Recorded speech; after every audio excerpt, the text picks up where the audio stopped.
S Rajendran എന്ന Marxist പാർട്ടിയുടെ മുൻ MLA ഭാരതീയ ജനതാ പാർട്ടിയിൽ ചേർന്ന് പ്രവർത്തിക്കാൻ തീരുമാനിച്ചു.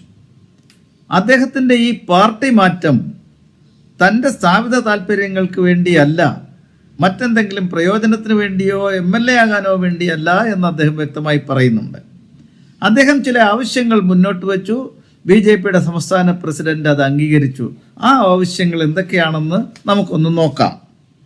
വനസംരക്ഷണ നിയമത്തിൽ കാതലായ മാറ്റം, പട്ടയഭൂമി, വന്യജീവി ആക്രമണം എന്നിവയിൽ കേന്ദ്ര ഇടപെടൽ, തോട്ടം തൊഴിലാളികളുടെ ഭവനങ്ങളുടെ പുനരുദ്ധാരണം, ഭാഷാ ന്യൂനപക്ഷങ്ങളുടെ പ്രശ്നങ്ങൾക്ക് പരിഹാരം, മൂന്നാർ ഫ്ലൈ ഓവർ, ഇടുക്കി ജില്ലയുടെ സമഗ്ര വികസനം, പട്ടികജാതി പട്ടികവർഗ വിദ്യാർത്ഥികൾക്കും ഹോസ്റ്റലുകൾ എന്നീ കാര്യങ്ങളിലും ഉറപ്പ് അദ്ദേഹം നേടിയിട്ടുണ്ട്.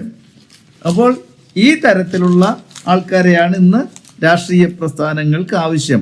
മാർക്സിസ്റ്റ് പാർട്ടിയുടെ കൂടെ നിന്നാലോ ആ പാർട്ടിയെ നയിക്കുന്ന സമുദായങ്ങളുടെ, അതായത് ഇവിടുത്തെ മുൻപന്തിയിൽ നിൽക്കുന്ന, സാമ്പത്തികമായി എല്ലാ രംഗത്തും മുൻപന്തിയിൽ നിൽക്കുന്ന സമുദായങ്ങളാണ് ഈ രാഷ്ട്രീയ പ്രസ്ഥാനങ്ങളെല്ലാം നയിക്കുന്നത്. അവരുടെ താല്പര്യങ്ങൾ മാത്രമേ നടക്കുകയുള്ളൂ.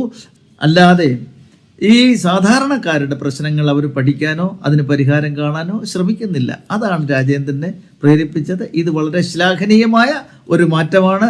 എസ് രാജേന്ദ്രൻ്റെ പ്രതീക്ഷയ്ക്കൊത്ത് BJP ഉയരുമെന്നും കേന്ദ്ര നേതൃത്വം, BJPയുടെ സംസ്ഥാന നേതൃത്വം രാജേന്ദ്രന് നൽകിയ വാഗ്ദാനങ്ങൾ പാലിക്കുമെന്നും കേന്ദ്ര ഇടപെടൽ ഇതിലെല്ലാം ഉണ്ടാകുമെന്നും പ്രതീക്ഷിക്കാം.